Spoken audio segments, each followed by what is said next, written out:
The secret my sister kept for so long. True infidelity story. My name is Rachel and I'm 35 years old. For nearly a decade I've been married to James, a man whose quiet charm and steady presence once felt like the foundation of my world.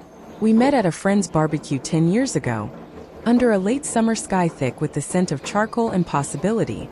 He was flipping burgers, his sleeves rolled up, a boyish grin lighting his face, while I lingered by the cooler, sipping lemonade and stealing glances. By the end of the night, we were laughing over a shared plate of ribs, our knees brushing under the picnic table, and I knew I'd found something rare. Our marriage bloomed from there. A two-bedroom house in a sleepy suburb, a garden we tended with care, Sunday mornings spent flipping pancakes and trading sleepy smiles over coffee. It wasn't a fairy tale, but it was ours, solid and familiar. Or so I thought. Lately, though, cracks had begun to show. The silences between us stretched longer. The laughter faded into rote exchanges. "How was your day?" "Fine, yours?" And I felt a distance I couldn't bridge. I'd catch James staring out the kitchen window, lost in thought, or find myself lying awake beside him, wondering when we'd stopped reaching for each other in the dark. I told myself it was normal, the inevitable drift of a long marriage, but deep down I knew it was more. Something was slipping away, and I was too afraid to name it. It was a crisp October afternoon when the first thread of my life began to unravel. I was perched on my younger sister Lucia's balcony, a steaming mug of coffee warming my hands, the air sharp with the scent of fallen leaves. Lucia at 30 is everything I'm not: wild, untamed, a force of nature wrapped in auburn hair and a wicked smile. Her green eyes glitter with a restless energy, and her life is a tapestry of adventures I've only ever watched from the sidelines. That day, she was spinning a tale of her latest exploit, a solo trip to a coastal town where she danced with strangers under a sky ablaze with stars, her voice alive with a thrill I hadn't felt in years. I listened, mesmerized, a pang of envy twisting in my chest. "Don't you ever get tired of it?" I asked, swirling the coffee in my mug, the steam curling upward like a question. "Living so recklessly?" She grinned, leaning back in her chair, the sunlight catching the fiery streaks in her hair. "Tired? Never. Life's too short to play it safe all the time, Ratch. You and James could use a little chaos. Shake things up, take a risk." Her words landed like a stone in still water, rippling through my thoughts. I smiled faintly, but inside a restless ache stirred, a longing for the spontaneity we'd lost, a whisper of something daring I hadn't dared to voice. That night, over dinner with James, roasted chicken and garlic mashed potatoes under the warm glow of our dining room lamp, I decided to test the waters. The clink of our forks filled the silence, and I took a sip of wine, my heart thudding against my ribs.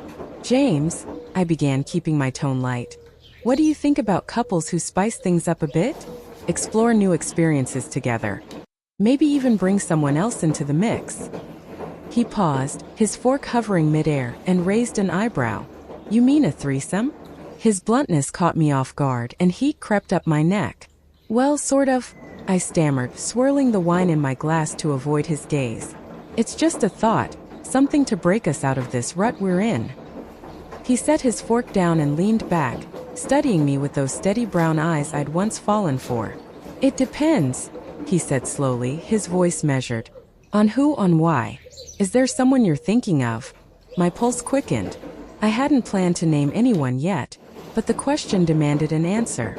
"Maybe," I whispered, barely audible, "someone we trust. Like Lucia." His jaw tightened, and for a moment he didn't speak. The silence stretched, thick and heavy, until he finally said, "Your sister." His tone was low, guarded, and it sent a shiver down my spine. "That's unexpected." I nodded, my throat dry, waiting for more. "Why her?" he asked, his eyes narrowing slightly. "She's different," I said, fumbling for words. "She's free in a way we haven't been in a long time. I thought maybe she could bring something new, something exciting. But only if you're okay with it. I don't even know if I am yet." He nodded slowly, his gaze drifting to the table. "It's a lot to think about," he said finally. "I'm not saying no, but I'm not saying yes either. Let's just let it sit for a bit, okay?" I agreed, relieved he hadn't shut it down entirely. But as he cleared his plate and retreated to the living room, I caught a flicker in his expression, something guarded, almost uneasy. I brushed it off as nerves, but that night, as I lay beside him in the dark, his breathing slow and steady, the seed of doubt took root. What I didn't know then, what I couldn't have known, was that my suggestion wasn't the beginning of something new. It was the key to unlocking a secret so dark, it would shatter everything I held dear. Over the next few days, the idea of Lucia joining us lingered like a forbidden thrill, curling around my thoughts like smoke. I pictured her laughter filling our quiet house, her boldness reigniting the fire James and I had let fade. It was reckless, absurd, but it excited me. A chance to reclaim something lost. James didn't bring it up again, but I caught him watching me sometimes, his brow furrowed, his lips pressed into a thin line. Was he intrigued? Apprehensive? I couldn't tell, and his silence only fueled my curiosity. One night, as we washed dishes together, me scrubbing, him drying, he broke the quiet. Have you talked to Lucia about this yet? His voice was casual, but his hands paused over a glass, the cloth still in his grip. Not yet, I admitted, rinsing a plate under the faucet. I wanted to see what you thought first. He nodded, wiping the glass with slow, deliberate strokes. If she's in, I'd consider it, he said. But I'd need to hear it from her. This isn't just about us. It's her too. His willingness surprised me, sending a rush of nervous excitement through my veins. But there was something in his tone, a slight hesitation, a shadow I couldn't place. I chalked it up to the strangeness of the idea and let it go. The next step was mine to take, and the thought of broaching this with Lucia filled me with a mix of dread and anticipation. She'd always been my confidant, the one I turned to when life felt too heavy. Our late-night calls, our shared secrets over glasses of wine. But this was uncharted territory, a leap I wasn't sure our bond could withstand. Still, I couldn't back out now. Not when the possibility dangled there, tantalizing and terrifying all at once. We met the following Saturday at a quaint cafe downtown, its walls lined with mismatched bookshelves, the air thick with the scent of espresso and cinnamon. Lucia slid into the booth across from me, her auburn hair catching the sunlight streaming through the window, her grin wide and unguarded. All right, Ratch, she said, leaning forward with mock seriousness. Spill it. You've got that guilty look. Like you're about to confess you keyed someone's car or adopted a pack of feral cats. I laughed nervously, stirring my latte to buy time. It's unconventional, I began, searching for the right words. James and I have been feeling stuck lately, you know? Like we're just going through the motions. And I had this idea. What if we invited someone else into our relationship?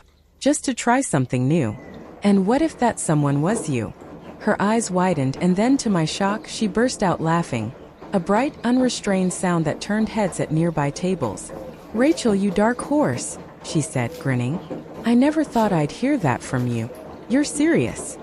She leaned forward, resting her chin on her hand, her amusement giving way to curiosity. I am, I said, feeling exposed under her gaze. But only if you're okay with it. I don't want this to mess anything up between us or with James. You're my sister first, always. She tilted her head, considering me with those sharp green eyes that seemed to see right through me. It's bold, I'll give you that, she said. And honestly, I'm not opposed. Could be fun. A little adventure for all of us. Her smile softened, and she reached across the table to squeeze my hand. But we'd need ground rules. I'd never do anything to hurt you or James. You mean too much to me. Relief washed over me, warm and unexpected, and I squeezed her hand back. I was hoping you'd say that, I said. I've been thinking about rules too, open communication, no secrets, and we stop if anyone feels uneasy. Does that sound fair? More than fair, she said, nodding. And we keep it light, right? No pressure, no expectations. Just see where it goes. But then she paused, her expression shifting, too casual, too knowing. James is cool with this? She asked, sipping her coffee. Yeah, I said, brushing off the unease prickling my spine. He said he'd consider it if you were in. Good, she said, her smile returning. Let's keep it simple then. A dinner at your place. Test the waters. We spent the next hour hashing out details, the hum of the cafe fading into the background. But as I drove home, her reaction gnawed at me. Why had she seemed so unsurprised? So comfortable with the idea? I pushed the thought aside, telling myself it was just Lucia being Lucia. confident, unflappable. But the seed of doubt had sprouted, and it was already digging deeper. The dinner was set for Friday, and I threw myself into the preparations like it was a lifeline. I spent the day arranging candles on the dining table, their flickering light casting soft shadows against the walls, and curating a playlist of sultry jazz to set the mood. In the kitchen, I prepared herb-crusted salmon, wild rice, and roasted asparagus, the scents mingling into a warm, inviting haze. James uncorked a bottle of Pinot Noir, his movements stiff, and I caught him glancing at the clock more than once, his jaw tight. "You okay?" I asked, adjusting a centerpiece of white lilies. "Yeah," he said, forcing a smile that didn't reach his eyes. "Just curious how this'll go." His nerves mirrored mine, but there was something else in his expression, guilt maybe? A flicker of unease I couldn't pin down. I brushed it off as the weight of the unknown and turned back to the stove. Lucia arrived at 7 sharp, a vision in a black dress that clung to her curves, her hair loose and wild, a bottle of Pinot Noir in hand. "Nice setup, sis," she said, surveying the candles and flowers with an approving nod, her voice laced with that familiar mischief. James emerged from the kitchen with wine glasses, and I noticed his gaze linger on her. Her bare shoulders, the way the fabric moved with her steps. A pang twisted in my chest, jealousy sharp and unbidden, but I swallowed it down, chalking it up to nerves. Dinner started innocently enough. We settled around the table, the clink of glasses and the hum of conversation filling the space.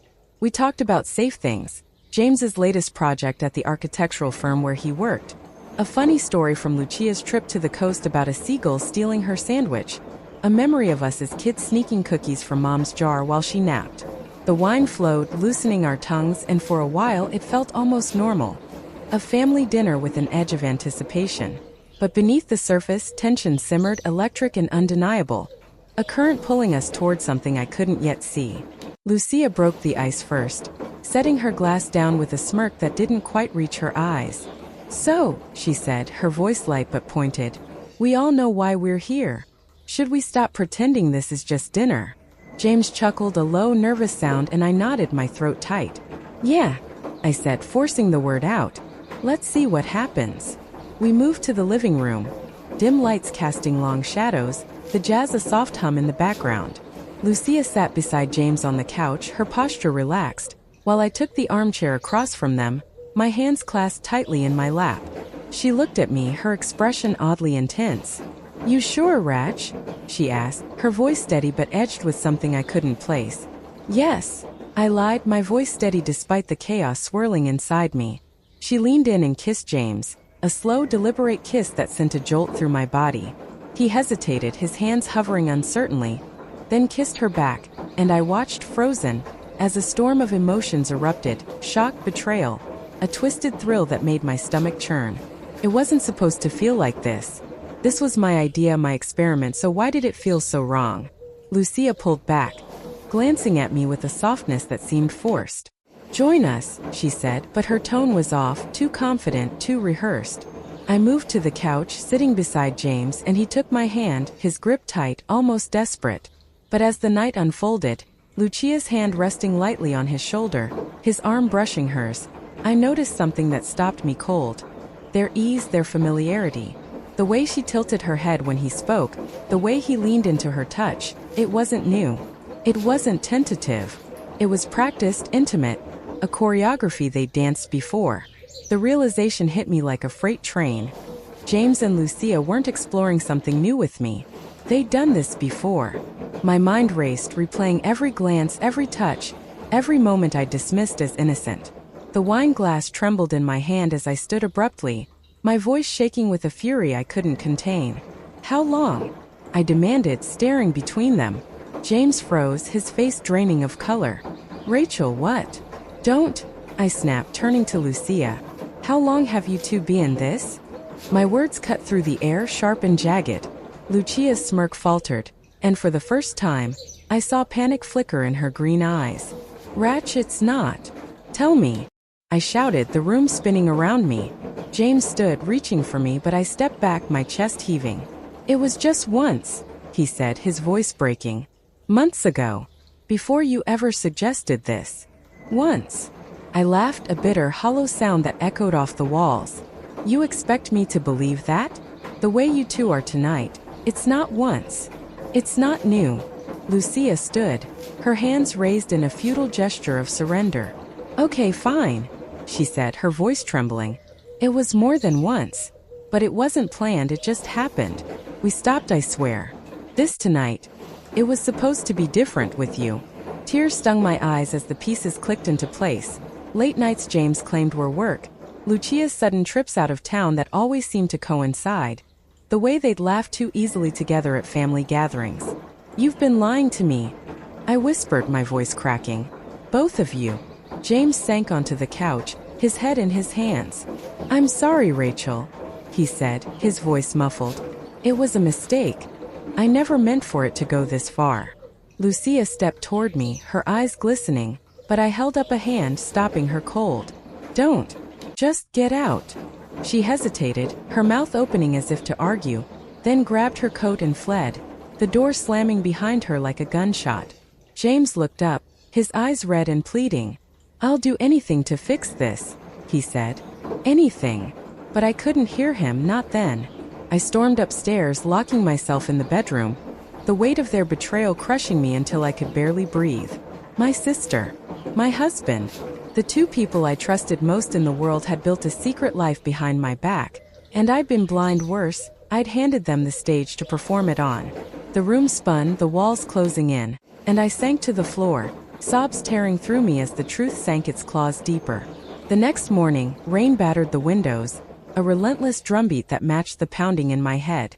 I sat at the kitchen table, my coffee cold in my hands, staring at the empty chair where James usually sat.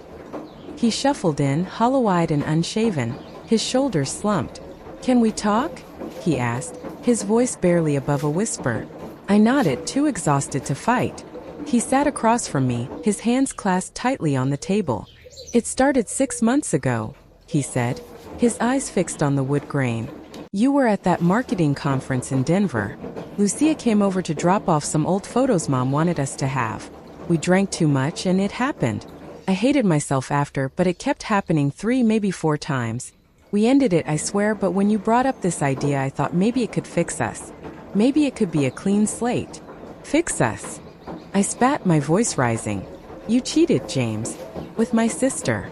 And you let me think tonight was my idea, like some grand adventure we were starting together. Do you have any idea how humiliating that is? He flinched, his hands trembling. I know. I'm an idiot, a coward. I should have told you from the start. I was scared of losing you, scared of facing it. Scared. I said, my voice breaking. You didn't care about me. You cared about covering your tracks. And Lucia? She's supposed to be my family. He looked away, shame etching lines into his face. It wasn't about love, he said. It was weakness. I don't know how else to explain it. I stared at him, the man I'd built a life with, and saw a stranger. I need time, I said finally, my voice flat. I don't know what happens next, but I can't look at you right now. He nodded, standing slowly. I'll sleep on the couch. Or wherever you want me. Just don't give up on us yet. He left the kitchen and I sat there, the rain a mournful soundtrack to the wreckage of my morning. Lucia called later that day, her voice trembling over the line. Rach, I'm so sorry, she said, the words spilling out in a rush. I never wanted to hurt you. It was stupid, I was lonely, he was there, and it just happened. We stopped because we knew it was wrong. Please let me explain. Sorry doesn't erase it, I said, my tone icy. You betrayed me, Lucia.